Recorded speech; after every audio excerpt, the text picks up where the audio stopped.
लीजिए फोन उठाइएगा। चलिए आ जाइए। पिछला क्लास में हम लोग जितना पढ़े थे उसका जो है उसी से रिलेटेड क्वेश्चन है, तो एक बार जो है हम लोग क्वेश्चन डिवाइज कर लेते हैं और इसके बाद फिर आगे बढ़ जाएंगे। पहला क्वेश्चन किसमें है? दूसरा, सातवां ना, तीसरा, नौवां किसमें है? चौथा क्वेश्चन का आंसर 10वां बृहद शिलालेख। 10वां कहां? 11वां ना, 11वां, 12वां ना, 12वां ना, 13वां। 261 ईस्वी पूर्व में, 261 ईस्वी 10 नंबर का आंसर है। दूसरा और 13वां कितना में? 2 और 13 केमा? 14वां ना। शहबाजगढ़ी शिलालेख कहां? शहबाजगढ़ी पेशावर में, जौगढ़, गंजाम और धौली कहां है? एरगुड़ी कहां है? गिरनार कहां है? गुर्जरा है। मध्य अहरौरा उत्तर प्रदेश। उत्तर कहां से प्राप्त हुए? भारत से ना। ब्राह्मी लिपि का आधुनिक नाम क्या है? देव। पाकिस्तान से जो अभिलेख, अशोक के अभिलेख मिले, कौन लिपि? खरोष्टी लिपि का भी। ईरानी। चलिए अब आ जाइए, आगे देखते हैं।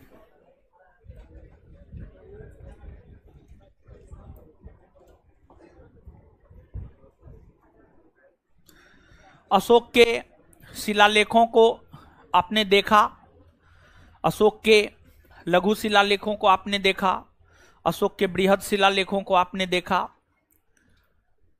अशोक के शिलालेख देखिए, आप याद कीजिए, अशोक के अभिलेख, अभिलेख को हमने 3 भागों में बांटा था: शिलालेख, स्तंभलेख, गुहालेख या गुफालेख।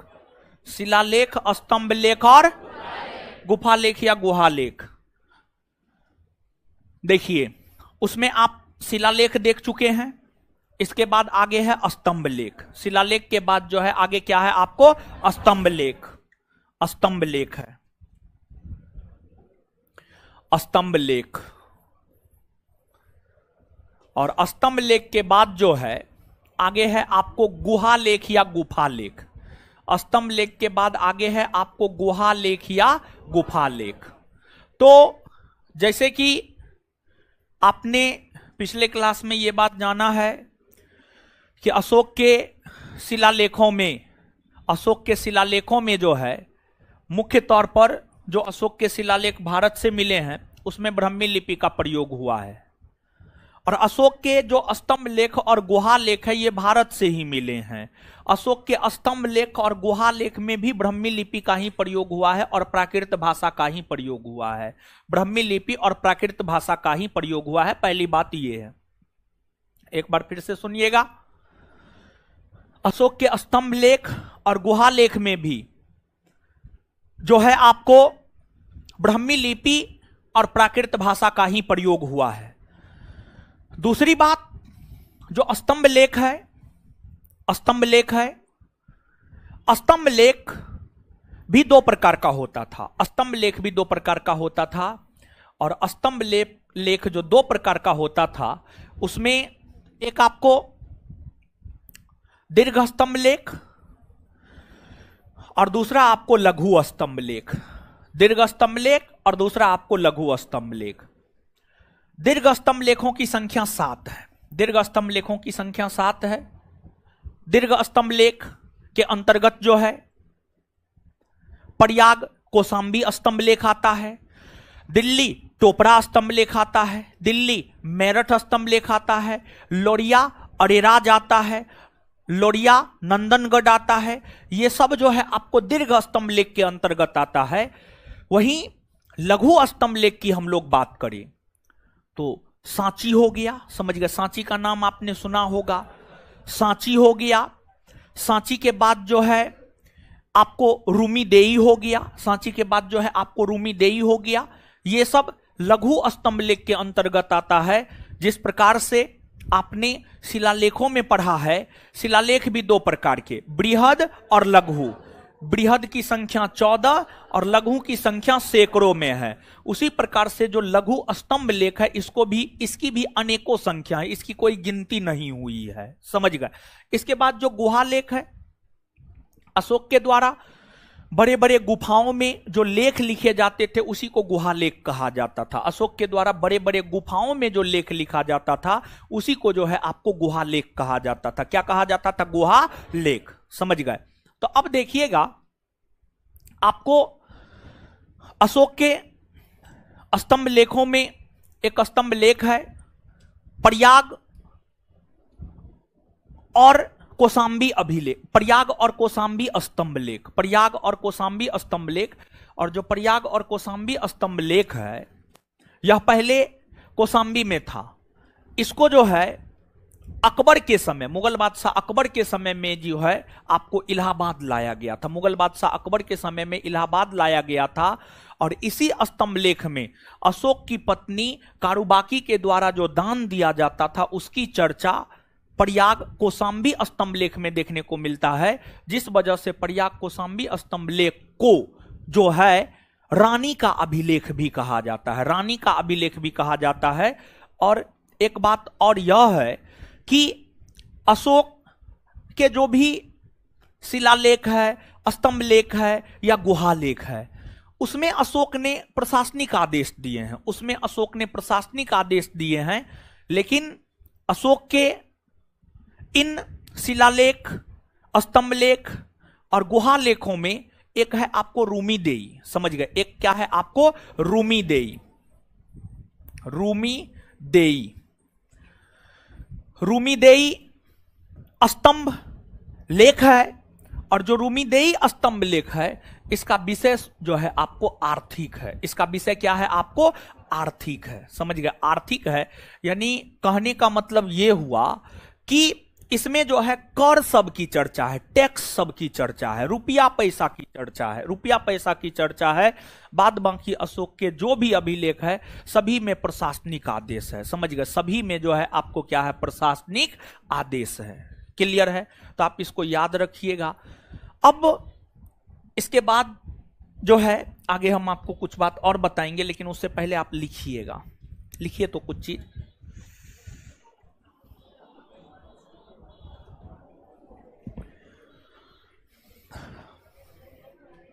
अशोक के नीचे से स्टार मार के लिखिएगा। अशोक के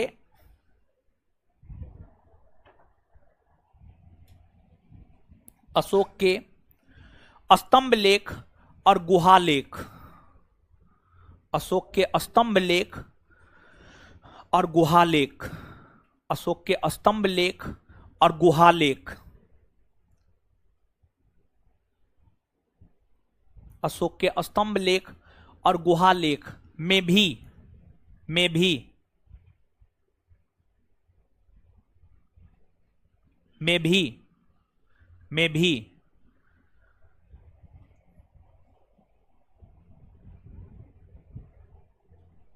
ब्राह्मी लिपि का ही ब्राह्मी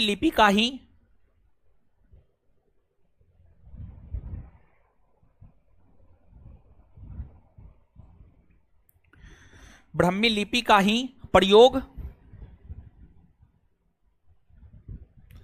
ब्राह्मी लिपि का ही प्रयोग किया गया है।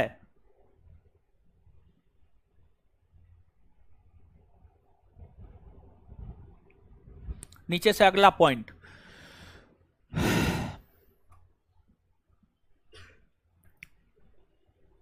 अशोक के स्तंभ लेखों को भी, अशोक के स्तंभ लेखों को भी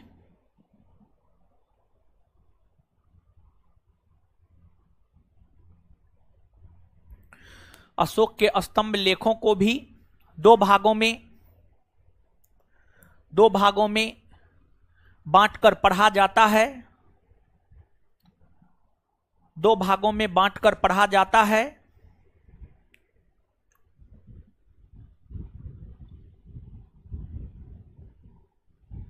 दो भागों में बांटकर पढ़ा जाता है। एक नंबर में दीर्घ स्तंभ लेख, एक नंबर में दीर्घ स्तंभ लेख, दो नंबर में लघु स्तंभ लेख, दो नंबर में लघु स्तंभ लेख।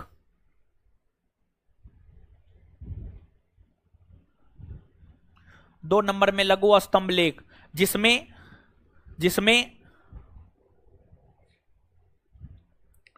जिसमें दीर्घ स्तंभ लेखों की संख्या, जिसमें दीर्घ स्तंभ लेखों की संख्या 7 है, जिसमें दीर्घ स्तंभ लेखों की संख्या 7 है, 7 है, तथा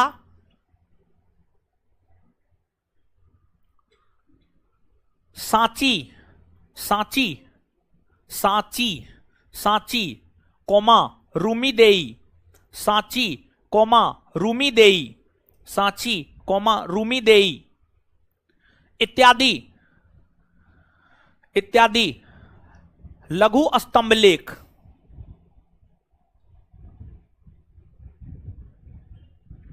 इत्यादि लघु स्तंभ लेख के अंतर्गत, इत्यादि लघु स्तंभ लेख के अंतर्गत, लघु स्तंभ लेख के अंतर्गत आता है।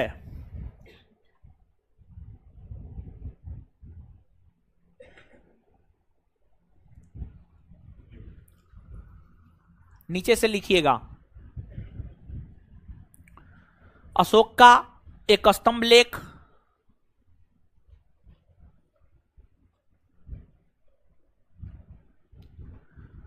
उत्तर प्रदेश के मेरठ में, अशोक का एक स्तंभ लेख उत्तर प्रदेश के मेरठ में, उत्तर प्रदेश के मेरठ में, तथा एक स्तंभ लेख, तथा एक स्तंभ लेख हरियाणा के टोपरा में, तथा एक स्तंभ लेख हरियाणा के टोपरा में, तथा एक स्तंभ लेख हरियाणा के टोपरा में स्थित था।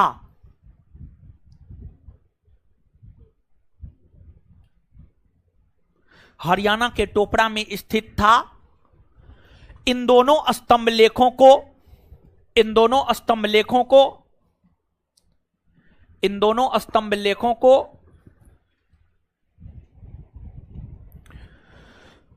इन दोनों स्तंभ लेखों को फिरोज शाह तुगलक ने, इन दोनों स्तंभ लेखों को फिरोज शाह तुगलक ने, इन दोनों स्तंभ लेखों को फिरोज शाह तुगलक ने दिल्ली लाया। इन दोनों स्तंभ लेखों को फिरोज शाह तुगलक ने दिल्ली लाया। इन दोनों स्तंभ लेखों को फिरोज शाह तुगलक ने दिल्ली लाया। फिरोज शाह तुगलक ने दिल्ली लाया। फिरोज शाह तुगलक ने दिल्ली लाया। फिरोज शाह तुगलक ने दिल्ली लाया। Full stop.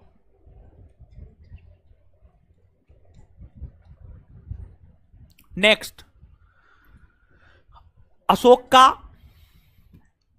का एक स्तंभ लेख कौशांबी में था। अशोक का एक स्तंभ लेख कौशांबी में था।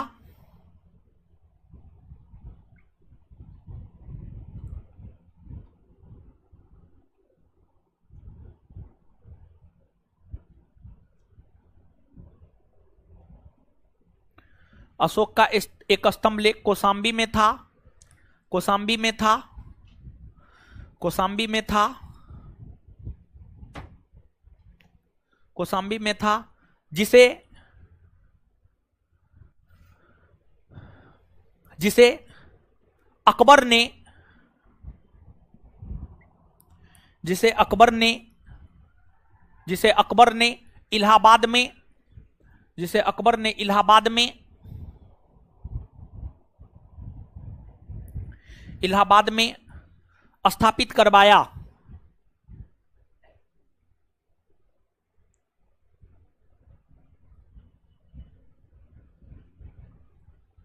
नेक्स्ट पॉइंट, पॉइंट वाइज लिखिएगा, लिखिएगा।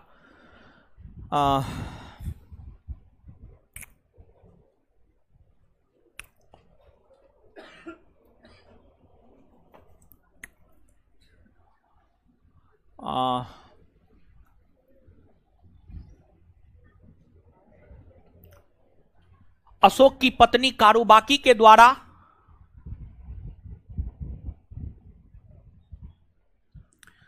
अशोक की पत्नी कारूबाकी के द्वारा अशोक की पत्नी कारूबाकी के द्वारा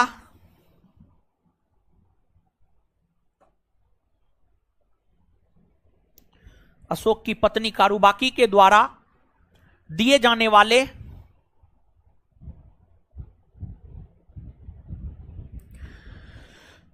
अशोक की पत्नी कारूबाकी के द्वारा दिए जाने वाले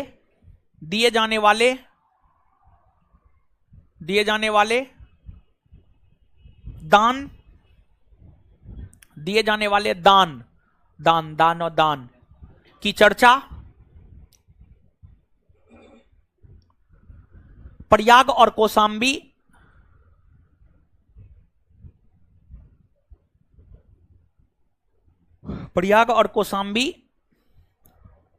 स्तंभ लेख में प्रयाग और कौशाम्बी स्तंभ लेख में देखने को मिलती है।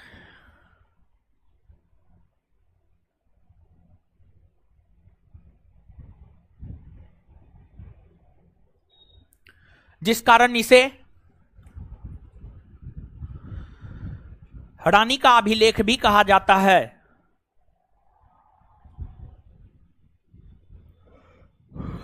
जिस कारण इसे रानी का अभिलेख भी कहा जाता है।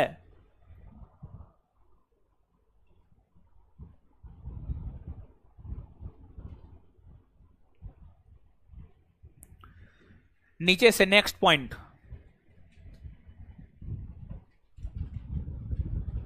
नेक्स्ट पॉइंट, अशोक के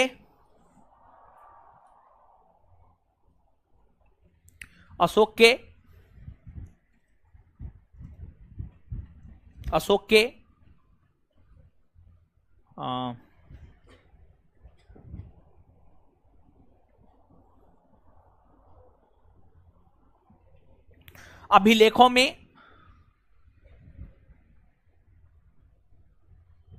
अशोक के अभिलेखों में सामान्यतः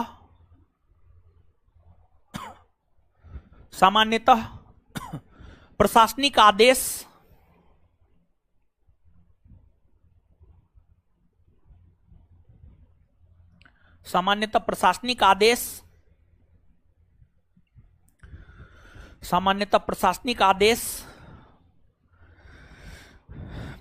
आदेश की चर्चा है। लेकिन रूमीदेई अभिलेख का विषय आर्थिक है। लेकिन रूमीदेई अभिलेख का विषय आर्थिक है। लेकिन रूमीदेई अभिलेख का विषय आर्थिक है।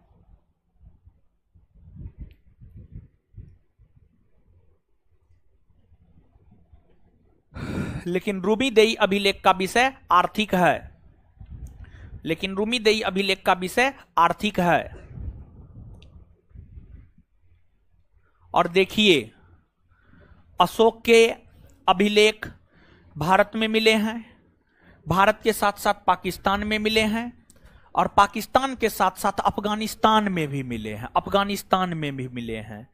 अशोक का एक अभिलेख अफगानिस्तान में मिला है जिसका नाम है सार ए कुना, सार ए कुना, जो कि कंधार से मिला है। कंधार, अफगानिस्तान के कंधार से मिला है, कंधार से।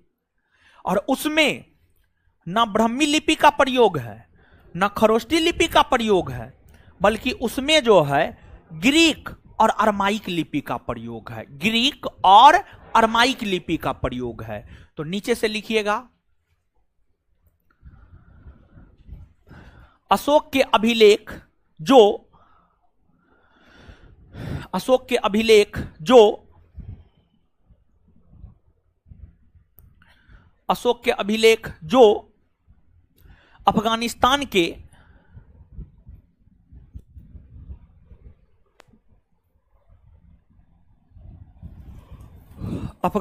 के कंधार से मिला है, अशोक के अभिलेख जो अफगानिस्तान के कंधार से मिला है, कंधार से मिला है, उसमें ग्रीक और अरमाइक लिपि, उसमें ग्रीक और अरमाइक लिपि,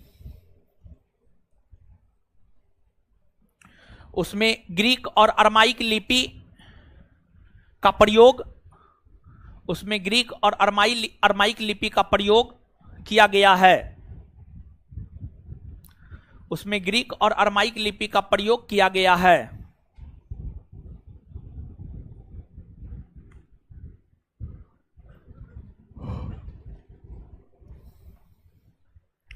अब आगे सुनिए आप, देखिए, अशोक शासन प्रशासन करते हुए 232 ईस्वी पूर्व में अशोक का निधन हो गया। 232 ईस्वी पूर्व में अशोक का निधन हो गया। और अशोक के निधन होने के बाद उनके कोई योग्य उत्तराधिकारी नहीं हुए, जिस वजह से कुछ ही वर्षों के बाद मौर्य साम्राज्य का पतन हो गया। लेकिन अशोक का निधन जब 232 ईस्वी पूर्व में हुआ, तो अशोक के निधन होने के बाद अशोक का उत्तराधिकारी उसका पुत्र कुणाल बना। अशोक का उत्तराधिकारी उसका पुत्र जो है कुणाल बना। फिर आपको अगले मौर्य शासक दशरथ बने। दशरथ जब मौर्य शासक बने तो दशरथ ने अशोक की भांति देवनाम प्रियदर्शी की उपाधि धारण की। दशरथ ने अशोक की भांति देवनाम प्रियदर्शी की उपाधि धारण की। और इतना ही नहीं, बल्कि दशरथ ने अशोक की भांति गया के नागार्जुनी पहाड़ी में, गया के नागार्जुनी पहाड़ी में आजीविकों के रहने हेतु गुफाओं का निर्माण करवाया। आजीविकों के रहने हेतु गुफाओं का निर्माण करवाया। यानी कहने का मतलब यह हुआ कि अशोक की भांति देवनाम प्रियदर्शी की उपाधि तथा अशोक की भांति आजीविकों के रहने हेतु गुफाओं का निर्माण करवाने वाला जो दूसरा मौर्य शासक हुआ, उसका नाम था आपको दशरथ। क्या नाम था? दशरथ। दशरथ के बाद और भी कई सारे शासक बने। इतिहास नालायक निकम्मा शासक को याद नहीं रखता है, इतिहास हमेशा अच्छे शासकों को याद रखता है। तो कई सारे शासक बने, लेकिन उन शासकों का कोई खास ऐतिहासिक महत्व नहीं है। लेकिन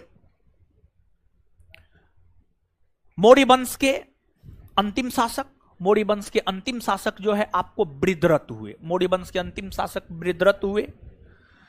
बृहद्रथ की हत्या उसके अपने ही सेनापति पुष्यमित्र शुंग ने कर दिया। बृहद्रथ जो है एक बार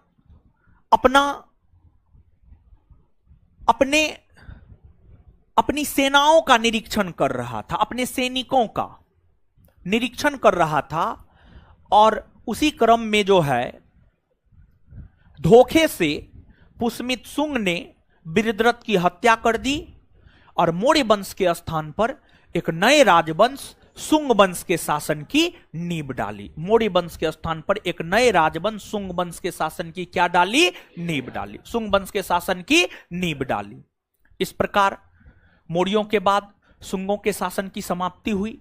और देखिए आगे हम लोगों को मौर्यों के प्रशासनिक व्यवस्था को देखना है और मौर्यों के प्रशासनिक व्यवस्था को देखते हुए भी अशोक के विषय में, चंद्रगुप्त मौर्य के विषय में, बिंदुसार के विषय में कुछ कुछ चीजें जो है हम आपको बताएंगे। लेकिन यहां पर अशोक के निधन होने के बाद मौर्य साम्राज्य का पतन हो गया। अशोक के निधन होने के बाद मौर्य साम्राज्य का पतन हो गया। अब मौर्य साम्राज्य के पतन की अगर आप बात करेंगे तो मौर्य साम्राज्य के पतन के कई सारे कारण हैं। मौर्य साम्राज्य के पतन के कई सारे कारण हैं, लेकिन उन कारणों में जो सबसे महत्वपूर्ण कारण है वह है अयोग्य उत्तराधिकारी। अलग अलग विद्वान मौर्य साम्राज्य के पतन का कारण अलग अलग बताता है। जैसे एक विद्वान है डीएन झा, एक विद्वान है डीएन झा। डीएन झा नामक विद्वान का मानना है कि मौर्य साम्राज्य का पतन अयोग्य उत्तराधिकारी के कारण हुआ है। एक दूसरे विद्वान है डीडी कोसाम्बी, एक दूसरे विद्वान है डीडी कोसाम्बी।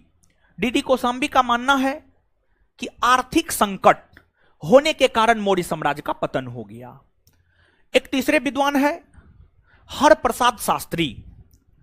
हरप्रसाद शास्त्री का मानना है कि अशोक के ब्राह्मण विरोधी नीतियों के अपनाने के कारण मौर्य साम्राज्य का पतन हुआ। यानी हरप्रसाद शास्त्री का मानना था कि अशोक ने ब्राह्मण धर्म को छोड़कर बौद्ध धर्म को अपना लिया और ब्राह्मण के विरोध में जाकर अशोक खड़ा हो गया था, इसलिए मौर्य साम्राज्य का पतन हुआ। फिर एक विद्वान है हेमचंद्र राय चौधरी। हेमचंद्र राय चौधरी का यह मानना था कि अशोक ने जो अहिंसक और शांतिप्रिय नीति अपनाई, अशोक ने जो अहिंसक और शांतिप्रिय नीति अपनाई, उनकी इन नीतियों के कारण ही मौर्य साम्राज्य का पतन हो गया। यानी कुल मिलाकर के अलग अलग विद्वानों की अलग अलग राय है, लेकिन इसमें अगर आपसे आपके परीक्षा में मौर्य साम्राज्य के पतन का सबसे प्रमुख कारण पूछा जाए तो आप एक शब्द में जवाब देंगे अयोग्य उत्तराधिकारी। अयोग्य उत्तराधिकारी इसका सबसे परफेक्ट उत्तर होगा। बात समझ में आया? लिखिए लिखिए लिखिए लिखिए हो हीरो सब।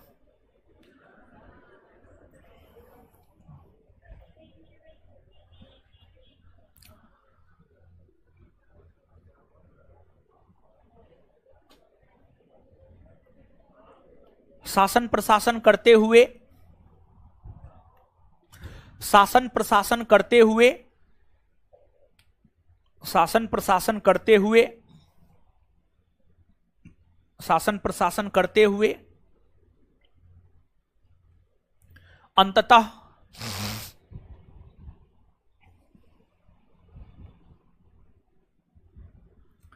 शासन प्रशासन करते हुए अंततः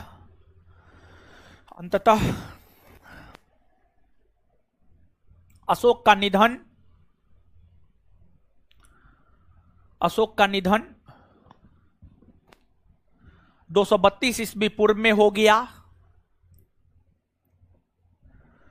232 ईस्वी पूर्व में हो गया। 232 ईस्वी पूर्व में हो गया। चल रहा है ना जी? ठीक है। 232 ईस्वी पूर्व में हो गया।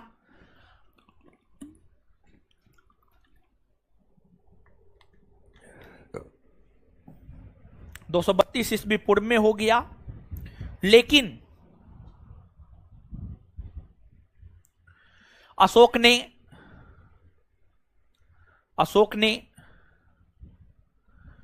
अपनी नीतियों के तहत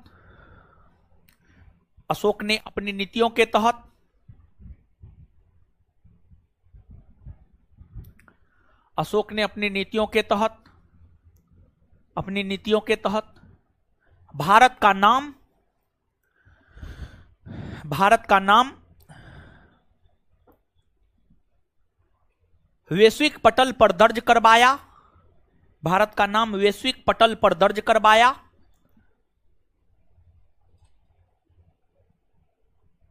भारत का नाम वैश्विक पटल पर दर्ज करवाया।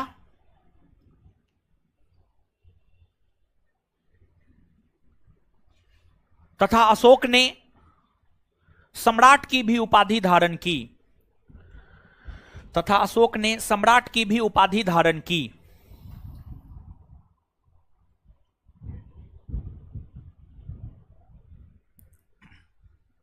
तथा अशोक ने सम्राट की भी उपाधि धारण की। तथा अशोक ने सम्राट की भी उपाधि धारण की। आगे हेडिंग मारिएगा अशोक के उत्तराधिकारी।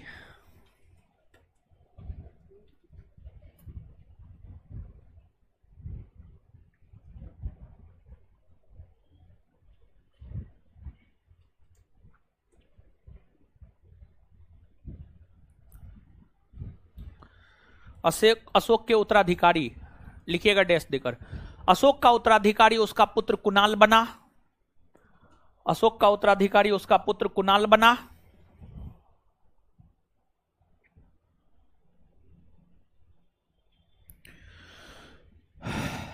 अशोक का उत्तराधिकारी उसका पुत्र कुणाल बना।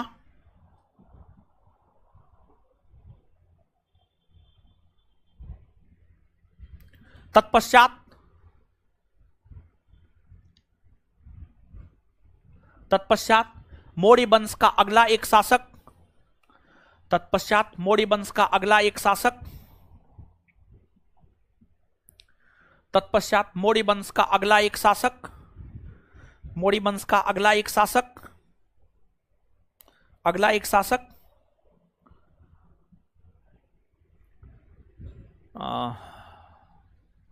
मौर्य वंश का अगला एक शासक दशरथ बना। दशरथ बना। दशरथ बना। दशरथ बना, जिसने अशोक की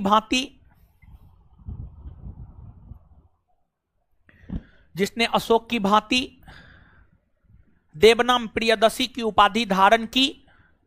जिसने अशोक की भांति देवनाम प्रियदसी की उपाधि धारण की।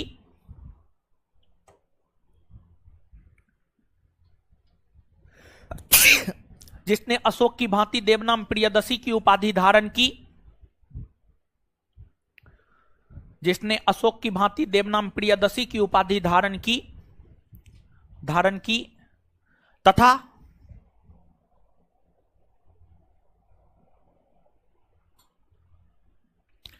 आजीविकों के रहने हेतु तथा आजीविकों के रहने हेतु तथा आजीविकों के रहने हेतु तथा आजीविकों के रहने हेतु आजीविकों के रहने हेतु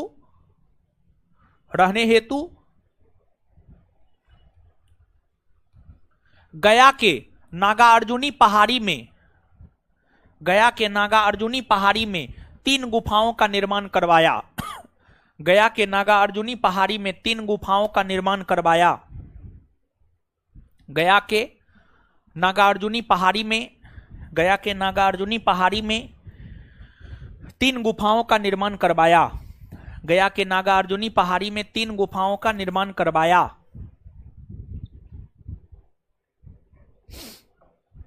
गया के नागार्जुनी पहाड़ी में 3 गुफाओं का निर्माण करवाया। Full stop. वहीं उसी में कंटिन्यू। वहीं मौर्य वंश के अंतिम शासक वहीं मौर्य वंश के अंतिम शासक वहीं मौर्य वंश के अंतिम शासक मौर्य वंश के अंतिम शासक बृहद्रथ हुए। मौर्य वंश के अंतिम शासक बृहद्रथ हुए। मौर्य वंश के अंतिम शासक बृहद्रथ हुए। बृहद्रथ हुए। मौर्य वंश के अंतिम शासक बृहद्रथ हुए, जिसकी हत्या उसके अपने ही सेनापति जिसकी हत्या उसके अपने ही सेनापति जिसकी हत्या उसके अपने ही सेनापति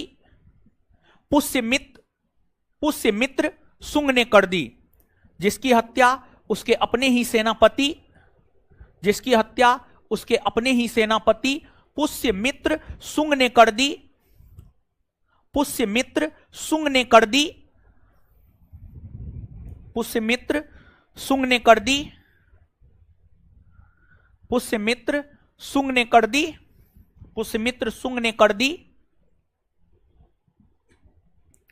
शुंग ने कर दी, शुंग ने कर दी, तथा मौर्य वंश के स्थान पर, तथा मौर्य वंश के स्थान पर, तथा मौर्य वंश के स्थान पर, मौर्य वंश के स्थान पर शुंग वंश के शासन की नींव डाली, तथा मौर्य वंश के स्थान पर शुंग वंश के शासन की नींव डाली, तथा मौर्य वंश के स्थान पर शुंग वंश के शासन की नींव डाली।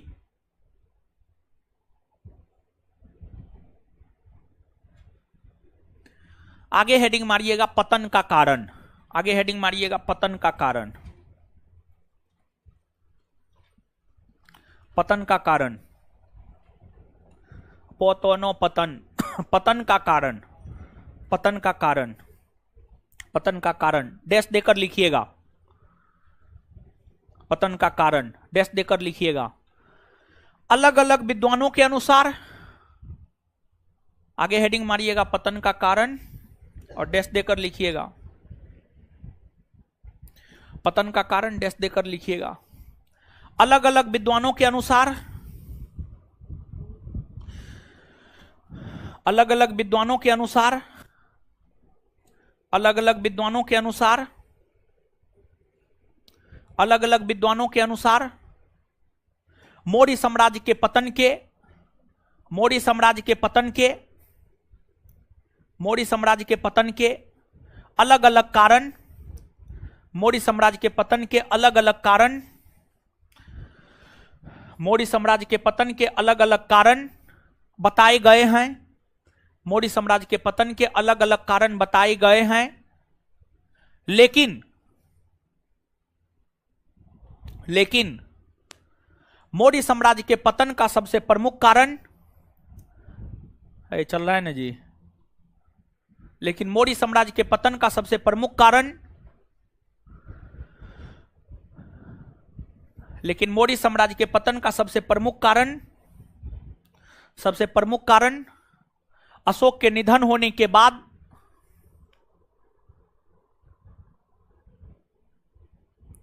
अशोक के निधन होने के बाद अयोग्य उत्तराधिकारी का,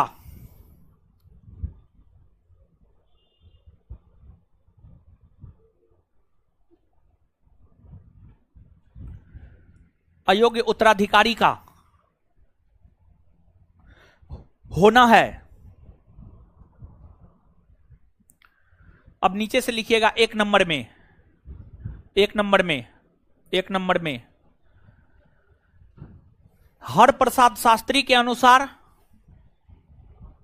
एक नंबर में हरप्रसाद शास्त्री के अनुसार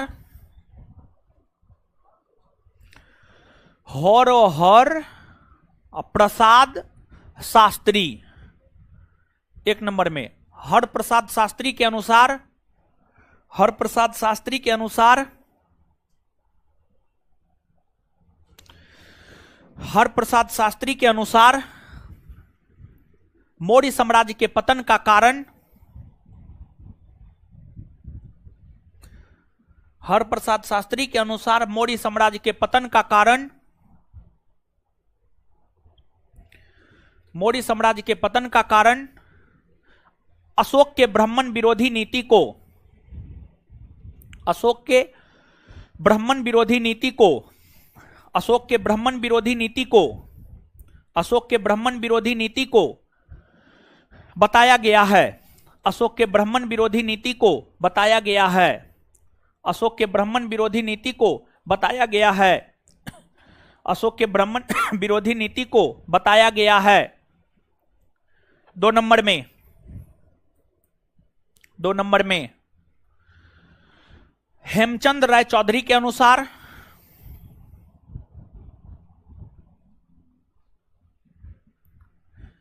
हेमचंद राय चौधरी के अनुसार, हेमचंद राय चौधरी के अनुसार,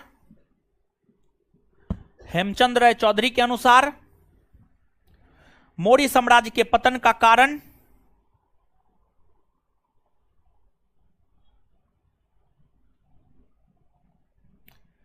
हेमचंद राय चौधरी के अनुसार मौर्य साम्राज्य के पतन का कारण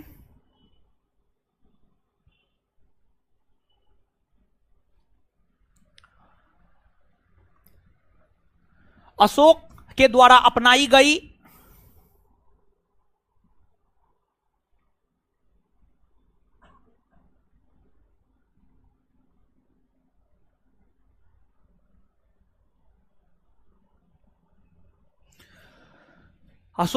अपनाई गई शांतिप्रिय और अहिंसक नीति को बताया गया है।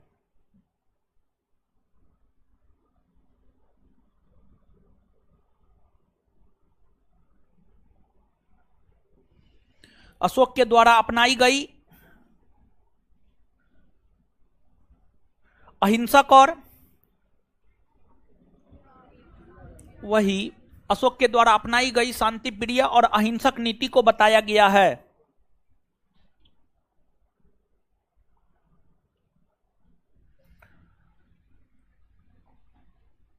नेक्स्ट, डीडी कोशाम्बी के अनुसार तीसरा नंबर में, डीडी कोशाम्बी के अनुसार D D D Delhi, D Delhi, D D Kaushambi के अनुसार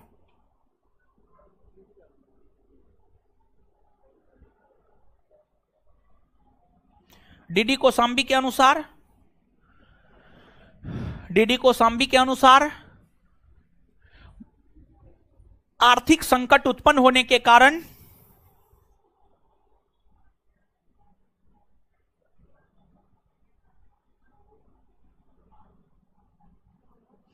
आर्थिक संकट उत्पन्न होने के कारण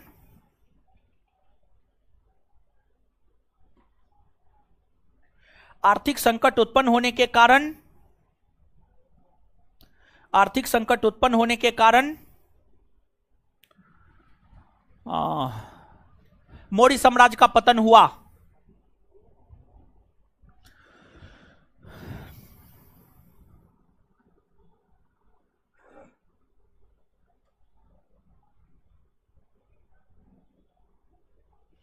आर्थिक संकट उत्पन्न होने के कारण मौर्य साम्राज्य का पतन हुआ। नेक्स्ट, डीएन झा के अनुसार, नेक्स्ट चौथा नंबर, डीएन झा के अनुसार सुनाई नहीं देता है, कान बहिर हो गया है। D N Jha, D N Jha, D N Jha, D N Jha के अनुसार मौर्य साम्राज्य के पतन का कारण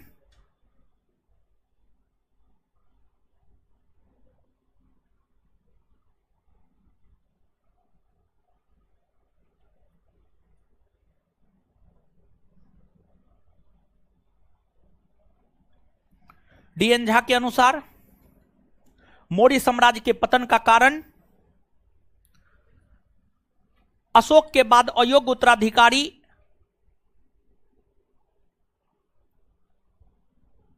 का उत्पन्न होना बताया गया है। अशोक के बाद उत्पन्न हुए अयोग्य उत्तराधिकारी का होना बताया गया है।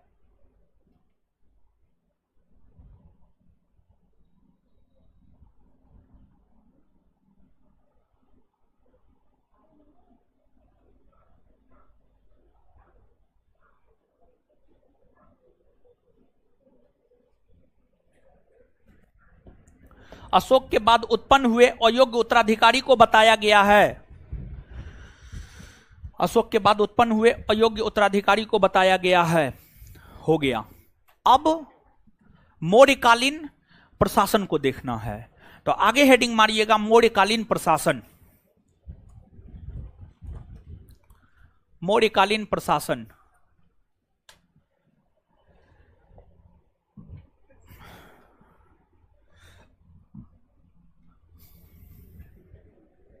मौर्यकालीन प्रशासन।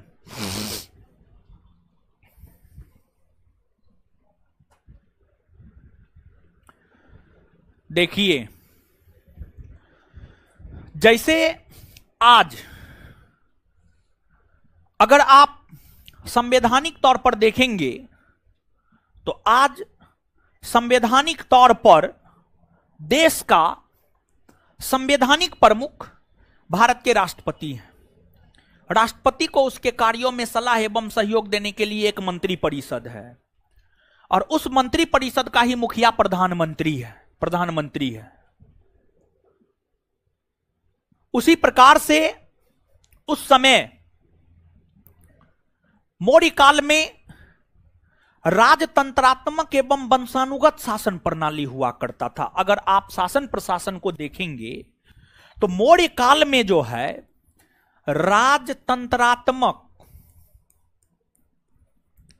एवं या और वंशानुगत शासन प्रणाली,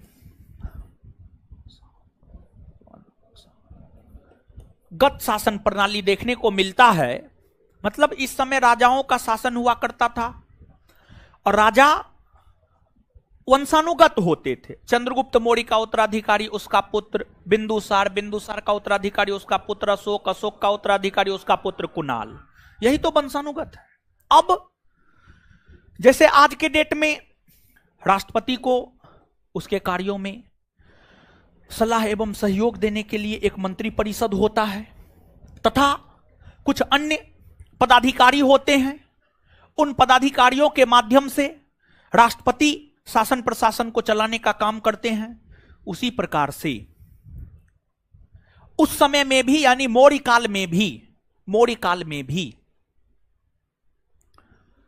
राजा को उसके कार्यों में सलाह एवं सहयोग देने के लिए मंत्री परिषद हुआ करता था। राजा को उसके कार्यों में सलाह एवं सहयोग देने के लिए मंत्री परिषद हुआ करता था।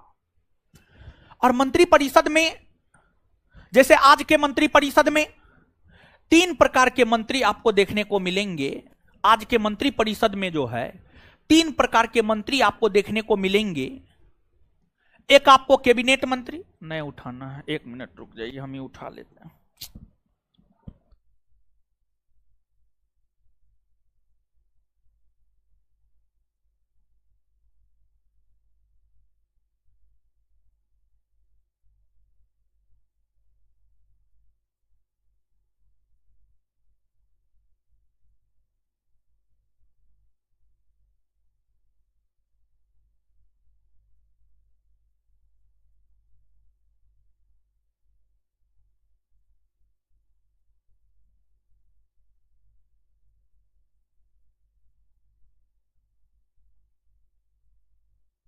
चलिए लिखिएगा। सॉरी, बता रहे थे, समझा रहे थे, सॉरी।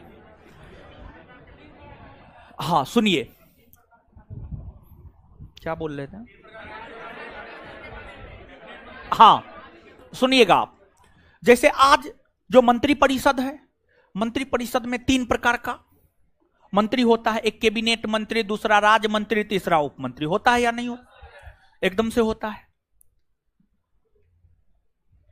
तो वैसे ही मंत्री परिषद में कई प्रकार के मंत्री होते थे। मंत्री परिषद में कई प्रकार के मंत्री होते थे,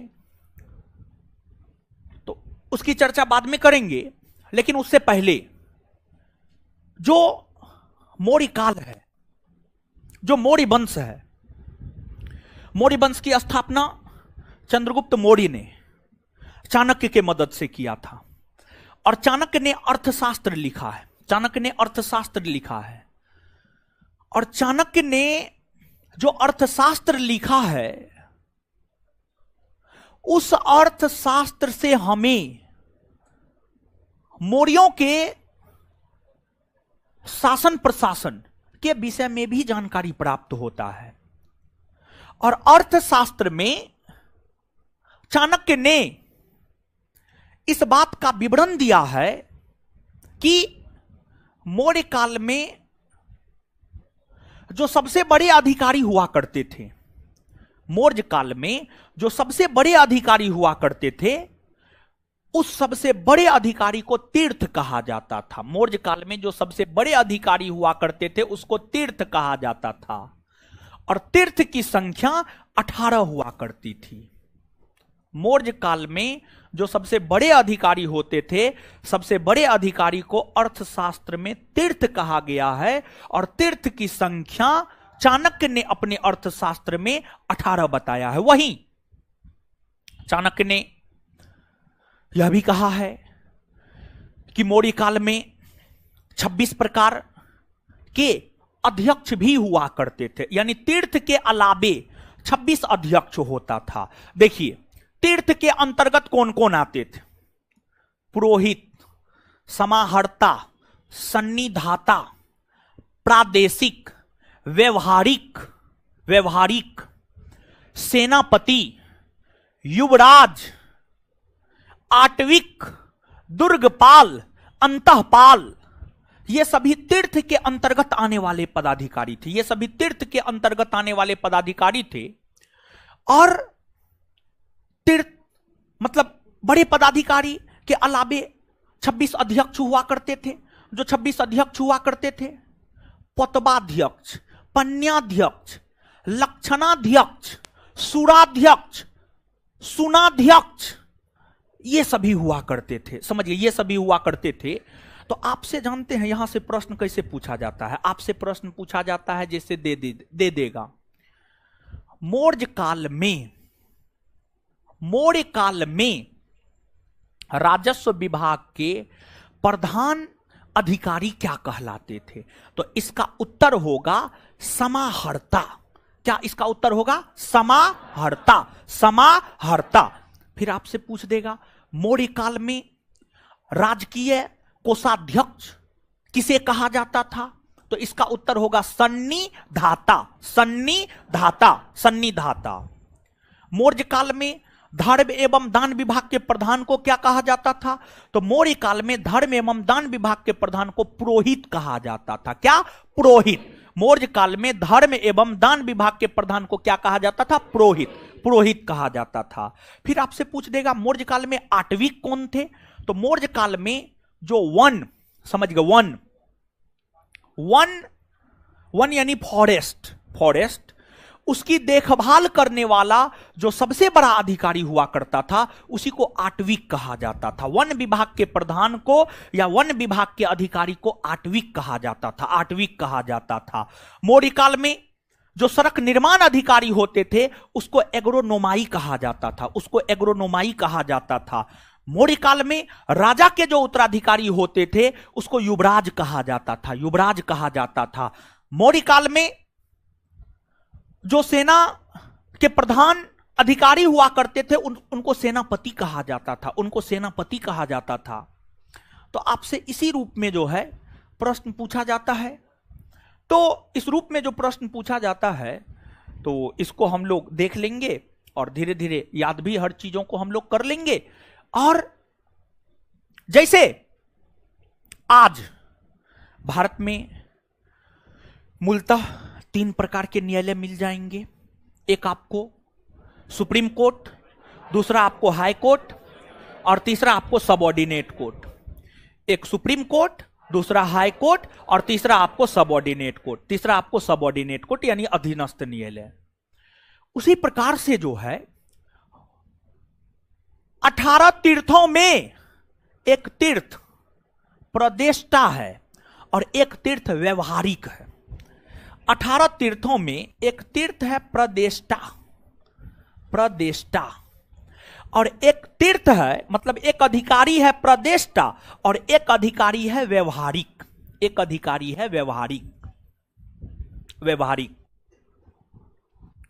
देखिए, न्यायिक व्यवस्था में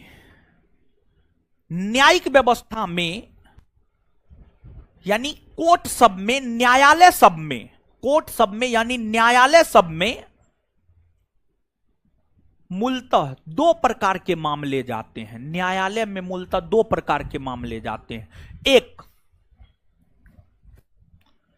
फौजदारी मामला और एक दीवानी मामला। एक आपको फौजदारी मामला होता है और एक आपको दीवानी मामला होता है। देखिए, फौजदारी मामला जो मारपीट वाला मामला होता है, हत्या वाला मामला होता है, फलना चिल्ला को मार दिया, चिल्ला ढेकना का मर्डर कर दिया, समझ गए, तो मतलब जो मारपीट वाले मामले होते हैं वह फौजदारी होता है। जो मारपीट वाले मामले होते हैं वह क्या होता है? फौजदारी। क्या होता है? फौजदारी। दूसरा, फलना चिलना का जमीन हड़प लिया, मतलब इसके बाद कोई किसी का पैसा लूट लिया, जमीन हड़प लिया, तो ये सब जो रुपया पैसा वाला मामला होता है, कोई किसी के जमीन पर कब्जा कर लिया, जमीन को लेकर मारपीट कर लिया, तो ये सब जो मामले होते हैं ना, ये सब दीवानी मामले के अंतर्गत आते हैं। तो सीधा एक लाइन में याद रखिएगा, मारपीट वाला मामला फौजदारी और रुपया पैसा वाला मामला दीवानी। रुपया पैसा वाला मामला दीवानी। अब 18 तीर्थों में जो प्रदेष्टा है और जो व्यवहारिक है, देखिए आज जैसे हम लोग न्यायालय को सुप्रीम कोर्ट कहते हैं, हाई कोर्ट कहते हैं, सबऑर्डिनेट कोर्ट कहते हैं। मौर्य काल में न्यायालय को supreme court, high court, subordinate court नहीं कहा जाता था। मौर्य काल में न्यायालय को high court, supreme court, subordinate court नहीं कहा जाता था। मौर्य काल में वैसे न्यायालय जो फौजदारी मामलों की सुनवाई करता था, मौर्य काल में वैसे न्यायालय जो फौजदारी मामलों की सुनवाई करता था उसको धर्म अस्थीय कहा जाता था। धर्म अस्थीय न्यायालय, उसको धर्म अस्थीय न्यायालय कहा जाता था। और मौर्य काल में जिस न्यायालय में दीवानी मामलों की सुनवाई होती थी उसे कंटक शोधन कहा जाता था। उसे कंटक शोधन कहा जाता था। कंटक शोधन कहा जाता था। आप समझ पा रहे हैं चीजों को? मौर्य काल में जो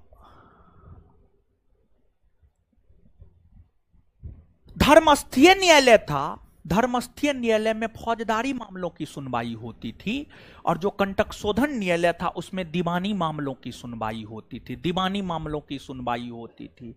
अब धर्मस्थीय न्यायालय के जो प्रधान न्यायाधीश होते थे, धर्मस्थीय न्यायालय के जो प्रधान न्यायाधीश होते थे उन्हें प्रदेष्टा, और कंटक शोधन न्यायालय के जो प्रधान न्यायाधीश होते थे उन्हें व्यवहारिक। उन्हें व्यवहारिक मतलब यह भी कह सकते हैं कि दीवानी मामलों की सुनवाई जो करता था व्यवहारिक, और फौजदारी मामलों की जो सुनवाई करता था प्रदेष्टा। फौजदारी मामलों की जो सुनवाई करता था प्रदेष्टा। क्या? प्रदेष्टा। कुछ समझ में आ रहा है? दिमाग में जा रहा है कुछ, कि सब ऊपर ऊपर से जा रहा है? और ऐसे भी इतिहास में देखिए, कोई भी चैप्टर जब आप पढ़ते हैं इतिहास में, कोई भी वंश जब आप पढ़ते हैं तो सबसे पहले राजाओं को जानते हैं। अगर राजाओं के विषय में जान गए मतलब राजनीतिक व्यवस्था जान गए। दूसरा प्रशासनिक व्यवस्था होता है, तीसरा सामाजिक व्यवस्था होता है, चौथा धार्मिक व्यवस्था, और पांचवा आर्थिक व्यवस्था। यही सब चीज पढ़ना होता है। राजनीतिक व्यवस्था समझने में कोई दिक्कत नहीं होता है, सबसे ज्यादा दिक्कत होता है तो शासन प्रशासन को समझने में। और आज के डेट में कंपटीशन का जो लेवल है वो बढ़ गया है पहले की तुलना में। अब सिर्फ राजनीतिक व्यवस्था से प्रश्न नहीं पूछता है, प्रशासनिक व्यवस्था से भी प्रश्न पूछता है। और प्रशासनिक व्यवस्था को समझने के लिए आपको क्लास में 100% कॉन्सेंट्रेट होकर हमारी बातों को सुनना होगा। बोर्ड पर जो लिखते हैं उसको देखना होगा, चीजों को ध्यान से सुनना होगा। और इतना ही नहीं बल्कि जो पहले पढ़ा दिया गया है वो याद भी रहना चाहिए, तभी आपको चीजें समझ में आने जा रहा है, नहीं तो कोई भी चीज समझ में आपको आने नहीं जा रहा है। अब है फट्टा मंगाइए, तो फट्टा है, फट्टा मंगाइए। है कोई स्टाफ है जी? है स्टाफ है जी? कहां गया? सब मर गया जी? हाँ फटा लेके आइए।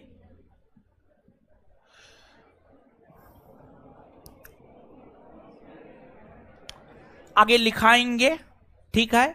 आगे सबसे पहले लिखना प्रारंभ कीजिए। आप लिखिए मौर्यकालीन प्रशासन, डैश देकर लिखिएगा।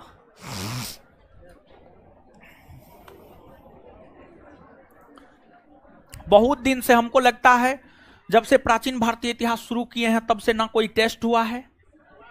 टेस्ट हुआ है? हुआ है? एक बार हुआ है? पूछे नहीं है लेकिन कभी? हाँ कभी नहीं पूछे हैं। तो सब तो मजा में आते हैं, पढ़ के निकल जाते हैं, याद कौन करेगा? आपका ससुर। देखो मौर्यकालीन प्रशासन अभी दिखाते हैं। अभी हल्ला कीजिए, जितना हल्ला करना है कीजिए ना, हल्ला कीजिए। हम कैमरा में दिखवाते हैं, जो जो हल्ला किया उसी से उठा के पूछेंगे, समझे? लिखिए मौर्यकालीन प्रशासन, डैश देकर लिखिएगा। मौर्य काल में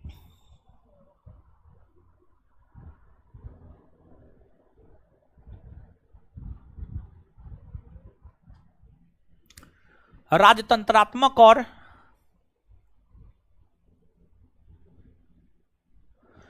मौर्य काल में राजतंत्रात्मक और वंशानुगत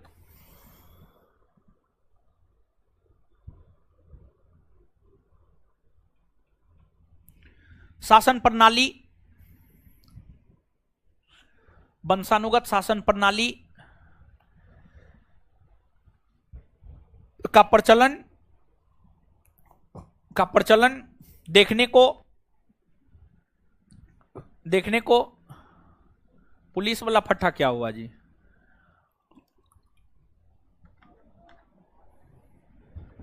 देखने को मिलता है। Full stop. राजा को, उसी में कंटिन्यू, राजा को उसके कार्यों में सलाह एवं सहयोग देने के लिए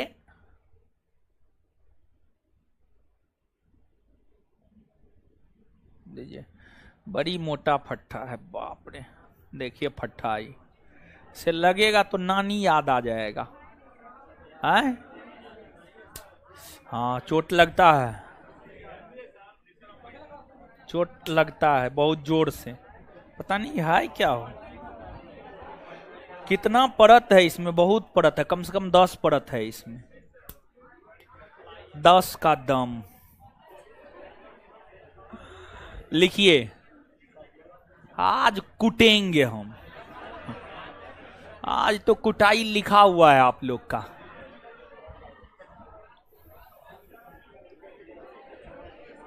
सहयोग देने के लिए मंत्रिपरिषद होता था। मंत्रिपरिषद होता था। प्रशासन के शीर्ष पर राजा होते थे।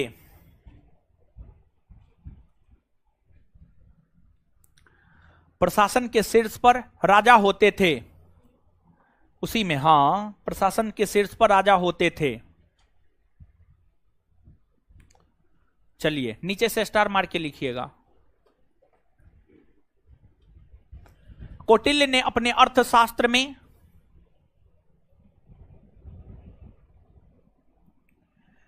कौटिल्य ने अपने अर्थशास्त्र में कौटिल्य ने अपने अर्थशास्त्र में कौटिल्य ने अपने अर्थशास्त्र में अपने अर्थशास्त्र में 18 तीर्थ 18 तीर्थ तथा 26 अध्यक्ष का विवरण प्रस्तुत किया है। तथा 26 अध्यक्ष का विवरण प्रस्तुत किया है। तथा 26 अध्यक्ष का विवरण प्रस्तुत किया है। तथा 26 अध्यक्ष का विवरण प्रस्तुत किया है। तथा 26 अध्यक्ष का विवरण प्रस्तुत किया है। बड़े अधिकारियों को तीर्थ कहा गया है। बड़े अधिकारियों को तीर्थ कहा गया है जो निम्न है।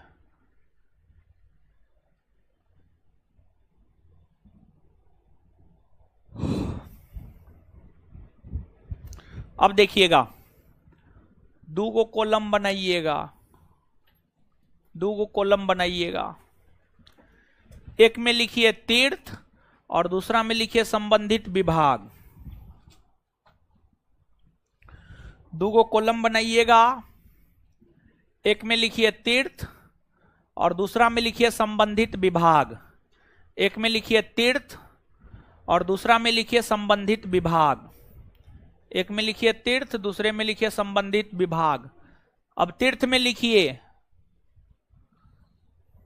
लिखिए तीर्थ में पुरोहित, पुरोहित, पुरोहित, पुरोहित।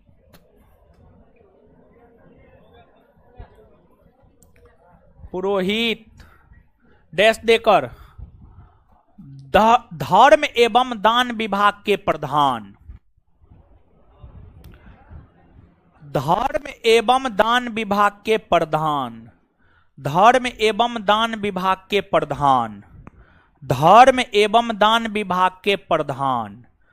धर्म एवं दान विभाग के प्रधान। धर्म एवं दान विभाग के प्रधान। 2 नंबर में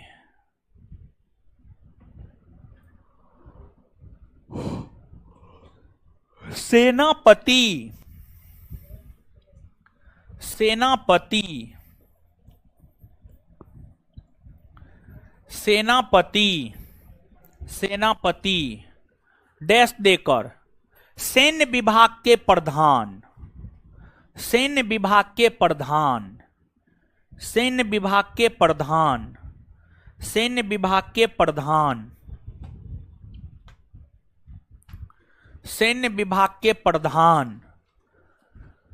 3 नंबर में युवराज।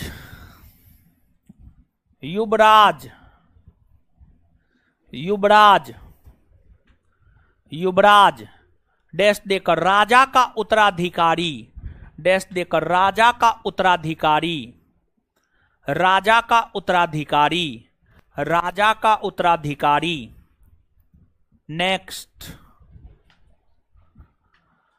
समाहर्ता। समाहर्ता। समाहर्ता। समाहर्ता डैश देकर राजस्व विभाग का प्रधान। डैश देकर राजस्व विभाग का प्रधान। डैश देकर राजस्व विभाग का प्रधान। राजस्व विभाग का प्रधान। राजस्व विभाग का प्रधान। समाहर्ता के बाद सन्निधाता।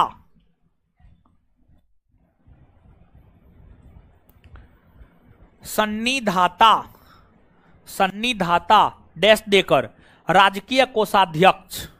सन्निधाता डैश देकर राजकीय कोषाध्यक्ष। सन्निधाता डैश देकर राजकीय कोषाध्यक्ष। सन्निधाता डैश देकर राजकीय कोषाध्यक्ष। सन्निधाता डैश देकर राजकीय कोषाध्यक्ष। आगे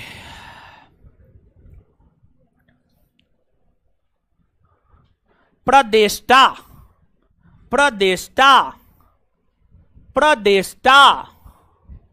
प्रदेष्टा। प्रदेष्टा डैश देकर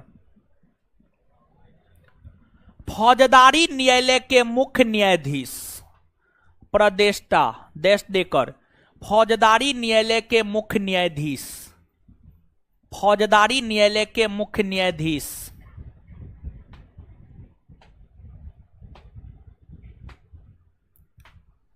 फौजदारी न्यायालय के मुख्य न्यायाधीश। चलिए अब आगे लिखिए व्यवहारिक। व्यवहारिक। व्यवहारिक। व्यवहारिक डैश देकर दीवानी न्यायालय के मुख्य न्यायाधीश। डैश देकर दीवानी न्यायालय के मुख्य न्यायाधीश। डैश देकर दीवानी न्यायालय के मुख्य न्यायाधीश। डैश देकर दीवानी न्यायालय के मुख्य न्यायाधीश। चलिए अब इससे आगे नहीं लिखाएंगे।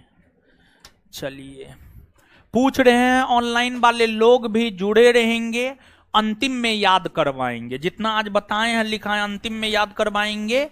अभी ऑफलाइन वाला से क्वेश्चन पूछ रहे हैं और उसको फटिया रहे हैं, तो आप लोग भी क्वेश्चन सुनिएगा, होगा तो जवाब दीजिएगा, और नहीं तो समझ जाइएगा कि आप भी अगर रहते तो फट्टा खाते। ठीक है,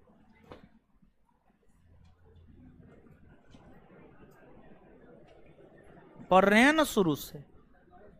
कहां से पढ़ रहे हैं? 27 मार्च से।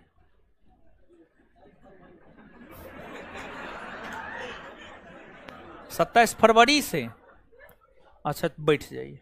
कौन कौन लोग पूरा क्लास किए हैं शुरू से? हाथ खड़ा कीजिए, हम कॉपी चेक कर देंगे। हाथ खड़ा कीजिए ईमानदारी से।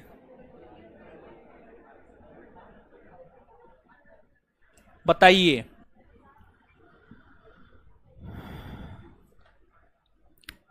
भारत पर ईरानी आक्रमण कब हुआ है?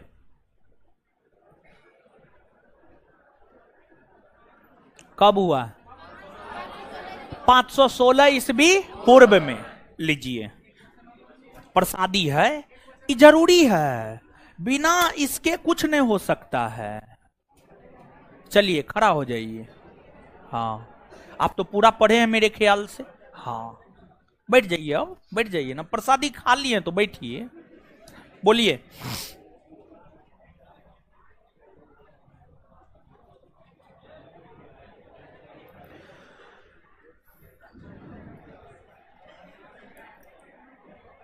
सिकंदर कितना माह तक भारत में रुका था? शांत रहिए। क्या क्या? 6 माह तक सिकंदर रुका था। कितना माह? 19 में। लीजिए हाथ निकालिए। आप लोग अपना हाथ हटाइए ना जी। ठीक है। हाँ हाँ, तो आपको क्या लगता है लड़की को नहीं पीटते हैं? कूट देंगे हम, जिंदा गाड़ देंगे एक एक करके हम सबको। खड़ा हो जाइए, खड़ा होइए। बताइए,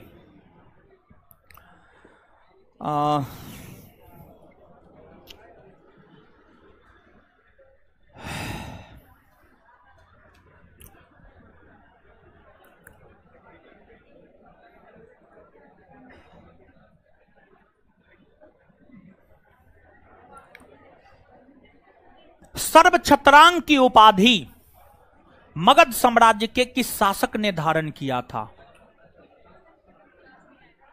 तो हम क्या करें, हम तो ठेका नहीं लिए हैं आपका कि आपको क्लास ले आएंगे हम। कौन हो? महापदम नंद। महापदम आपकी कमी है, ये हमारी कमी नहीं है। चलिए है, हाथ हटाइए आप लोग अपना, ऊपर कीजिए हाथ। तरीके तो टूट गया।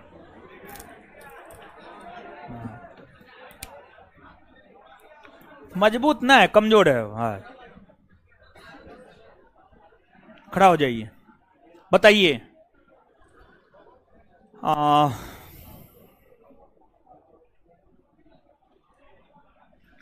शिशुनाग वंश के किस शासक ने अपनी राजधानी पाटलिपुत्रा से हटाकर वैशाली को बनाया? क्या होगा? शिशुनाग। शिशुनाग, शिशुनाग होगा उत्तर। उदाइन बोल रहे थे, मतलब आप लोग भी रिवीजन नहीं करते।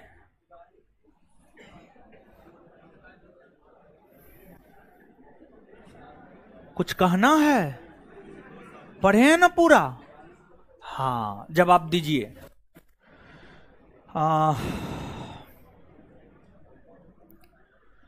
महावीर स्वामी और महात्मा बुद्ध हर्यक वंश के किस शासक के समकालीन थे? शिशुनाग। अच्छा, बिंबिसार। कमजोर है हो। बैठ जाइए, बैठ जाइए, खड़ा हो जाइए, खड़ा हो जाइए, खड़ा होइए ना जी। हाँ बताइए। 2 टुकड़ा में कट गया, याद नहीं है तो लीजिए, पहले खा लीजिए मार। है चोट मारते हैं काहे के लिए? चोटें लगने के लिए ना। चोट लगेगा, घर पे याद रहेगा, किताब निकाल करके, कॉपी निकाल के पढ़िएगा। तो छूट गया या कुछ भी हुआ, हमको उससे मतलब नहीं है। क्वेश्चन पूछ रहे हैं, जवाब दीजिए, मार खाइए बस। बताइए, किस बोध ग्रंथ की तुलना गीता से की जाती है? कितना बढ़िया से समझाते हैं, याद करवाते हैं, अगले क्लास में रिवीजन करवाते हैं, और इसके बावजूद याद नहीं रहता है। लीजिए बुध चरित्र। अच्छा लीजिए लीजिए, हाथ निकालिए, हम मार देंगे, कहीं पर भी मार देंगे। हमको कोई दया माया ना है, आप भ्रम में मत रहिए। क्या होगा, ज्यादा नहीं आएगी पढ़ने के लिए, नहीं आएगी, नहीं आएगी, ऐसे ही आकर के क्या उखाड़ रही है, समझ गए? आ रहे हैं पीछे भी। सूत निपात, ऑप्शन दे रहे हैं, सूत निपात, धम्मपद,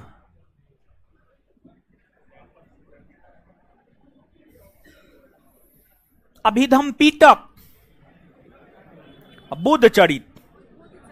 बुध चरित धम्मपद होगा। अब ऑप्शन पर भी नहीं है, धम्मपद होगा।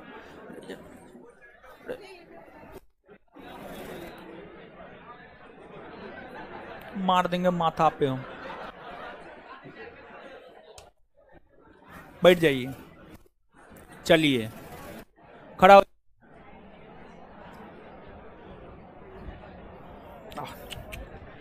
प्रथम बौद्ध सम्मेलन के दौरान कौन कौन सा बौद्ध साहित्य लिखा गया है? बैठ जाइए, खड़ा हो जाइए, खड़ा हो जाइए। बताइए, बौद्धों का रामायण किसे कहा जाता है?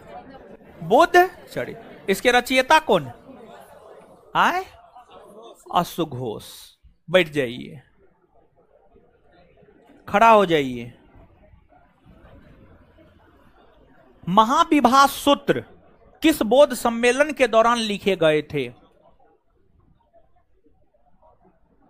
पढ़े हैं ना बौद्ध धर्म?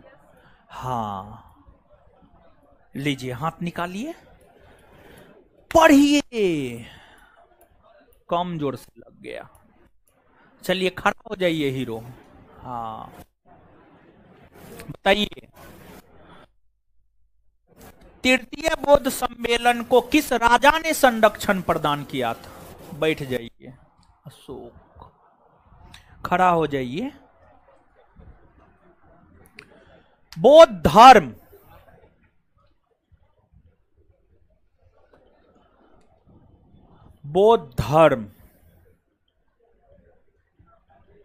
के अंतर्गत अष्टांगिक मार्ग की संकल्पना महात्मा बुद्ध ने किया है। अष्टांगिक मार्ग की संकल्पना कहां से ली गई है? कहां से? तैत्तरीय उपनिषद से लिया गया। तैत्तरीय उपनिषद से लिया गया है। बैठ जाइए, चलिए हो जाइए, खड़ा होइए।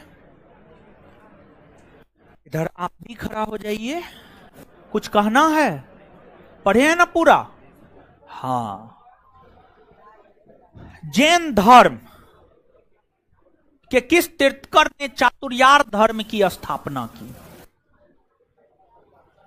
बोलिए आप, यही क्वेश्चन। जैन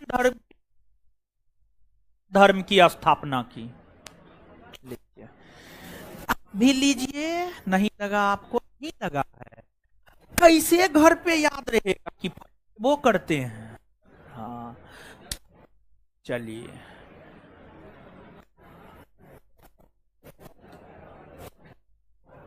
खड़ा हो जाइए।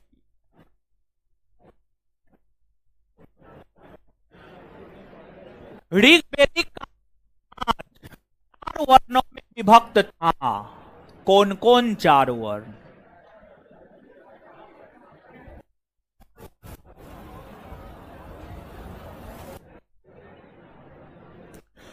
शब्द की चर्चा सर्वप्रथम ऋग्वेद के किस मंडल में मिलता है?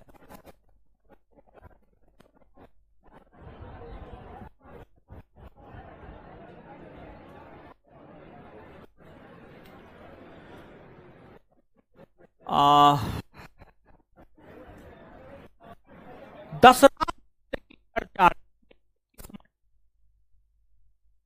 नमा। अच्छा, लीजिए लीजिए लीजिए लीजिए लीजिए लीजिए लीजिए लीजिए आप। हाँ, प्रसादी प्रसादी मिलना जरूरी है। चलिए, खड़ा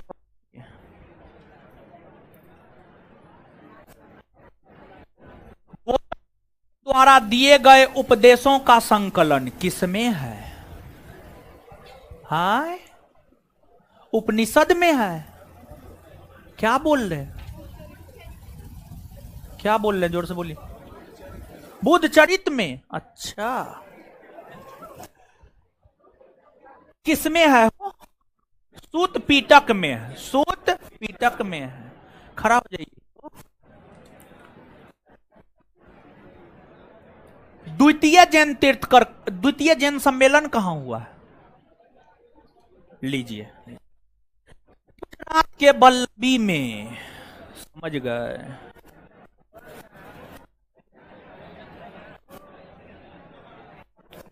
जो बच गए हैं वो शुक्र मत मनाइए, उसको शनिवार मना देंगे हम।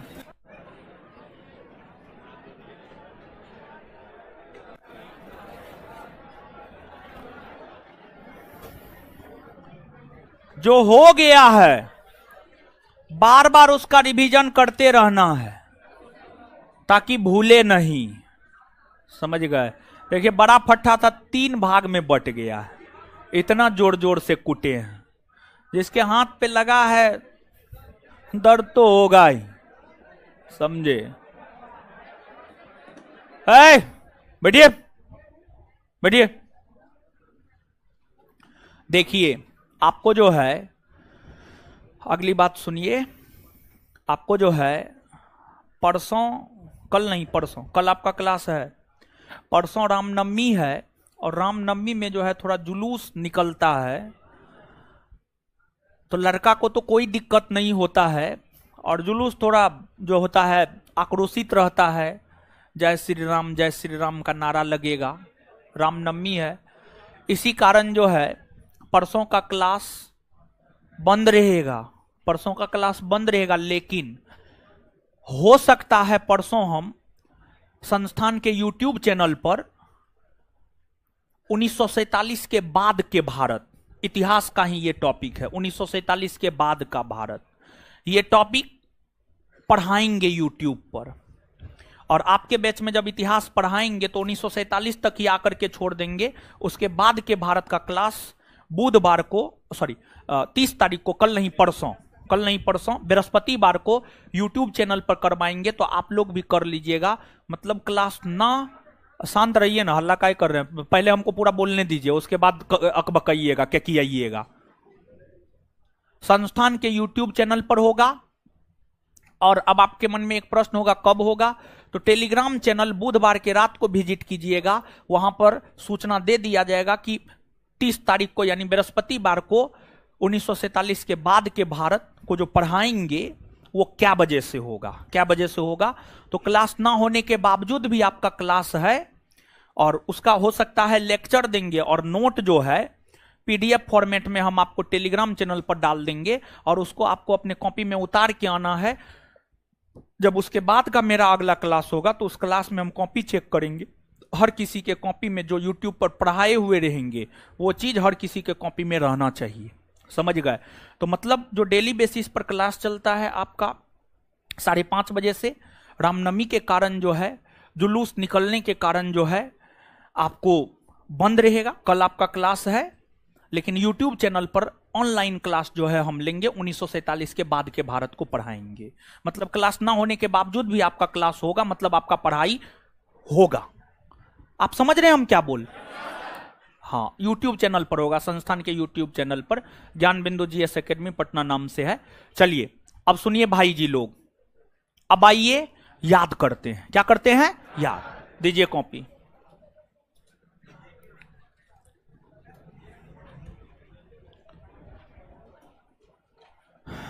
आइए याद करते। बताइए, अशोक के स्तंभ लेख और गुहा लेख में किस लिपि का प्रयोग? ब्राह्मी। अशोक के स्तंभ लेख और गुहा लेख में कौन लिपि का प्रयोग? कौन लिपि? ब्राह्मी लिपि। अशोक का जो स्तंभ लेख मेरठ में और जो टोपरा में है, अशोक के मेरठ स्थित स्तंभ लेख और टोपरा स्थित स्तंभ लेख को मेरठ और टोपरा से दिल्ली कौन लाए? फिरोज शाह। फिरोज शाह। प्रयाग तथा कौशाम्बी से इलाहाबाद कौन लाया? अकबर। कौन लाया? कौन लाया? अकबर। अशोक के अभिलेखों में सामान्यतः प्रशासनिक आदेश की चर्चा है, लेकिन किस अभिलेख में आर्थिक विषय की चर्चा? रूमी। रूमी। रूमी। अशोक के जो अफगानिस्तान के कंधार से अभिलेख मिला है सारे कुहना, उसमें किस लिपि का प्रयोग है? ग्रीक। और इसमें सार एक कुहना लिपि का प्रयोग नहीं किए हैं। इसमें लिखिए कॉस्ट में सार एक कुना। सार एक कुना। इस लाइन में कॉस्ट में लिखिएगा सार एक कुना। सार एक कुना। सार एक कुना। कहीं कहीं कुहना भी लिखा होता है, ठीक है, कुहना ही लिख लीजिए। सार एक कुहना कॉस्ट में लिख लीजिएगा। अरे जो लिखना है लिखिए ना, बोर्ड पे लिखा हुआ है, देखिए ना महाराज, कहां पे लिखना है इहो नहीं पता चल रहा है। अशोक के अभिलेख जो अफगानिस्तान के कंधार से मिला है उसमें ग्रीक और अरमाइक लिखी, उसी लाइन के कॉस्ट में लिखना है। ये कहां लिखना है? तो उसी लाइन के कॉस्ट में लिखना है। आगे, शासन प्रशासन करते हुए अशोक का निधन कब हुआ? 232 ईस्वी। अशोक का निधन कब हुआ है? 232 ईस्वी। अशोक का उत्तराधिकारी कौन बना? कौन बना? अशोक की भांति देवनाम प्रियदर्शी की उपाधि किसने था? आजीविकों के रहने हेतु गुफाओं का निर्माण किसने? मौर्य वंश के अंतिम शासक कौन? बृहद्रथ की हत्या किसने कर दी? पुष्यमित्र। और मौर्य वंश के स्थान पर कौन वंश के शासन? कौन वंश? अच्छा, मौर्य वंश के पतन का सबसे प्रमुख कारण? अयोग्य उत्तराधिकारी। अयोग्य। अच्छा, किस विद्वान के अनुसार मौर्य साम्राज्य के पतन का कारण अशोक का ब्राह्मण विरोधी नीति को बताया गया? हाँ, क्या? हरप्रसाद। अशोक के द्वारा अपनाई गई शांति प्रिय और अहिंसक नीति को मौर्य साम्राज्य के पतन का कारण किसने बताया? हेमचंद राय। और आर्थिक संकट को डीडी कौशाम्बी। आपका कॉपी है, बहुत एरर है, हिंदियों ने आता है, समझ गए। डीएन झा के अनुसार मौर्य साम्राज्य के पतन का कारण अयोग्य। मौर्य काल में कैसा शासन प्रणाली? राजतंत्रात्मक एवं। कौटिल्य के अर्थशास्त्र में कितने तीर्थ की चर्चा? 18 तीर्थ। अध्यक्ष। अध्यक्ष। धर्म एवं दान विभाग का प्रधान क्या कहलाता? पुरोहित। क्या कहलाता था? सैन्य विभाग का प्रधान सेनापति। सैन्य विभाग का प्रधान राजा का उत्तराधिकारी। राजस्व विभाग का प्रधान समाहर्ता। राजकीय कोषाध्यक्ष सन्निधाता। फौजदारी न्यायालय के मुख्य न्यायाधीश प्रदेष्टा। दीवानी न्यायालय के मुख्य न्यायाधीश व्यवहारिक ना। चलिए, और सब बढ़िया है। अब जो है अगले क्लास में मिलते हैं। धन्यवाद। हमको निकलने दीजिए, तब निकलिएगा।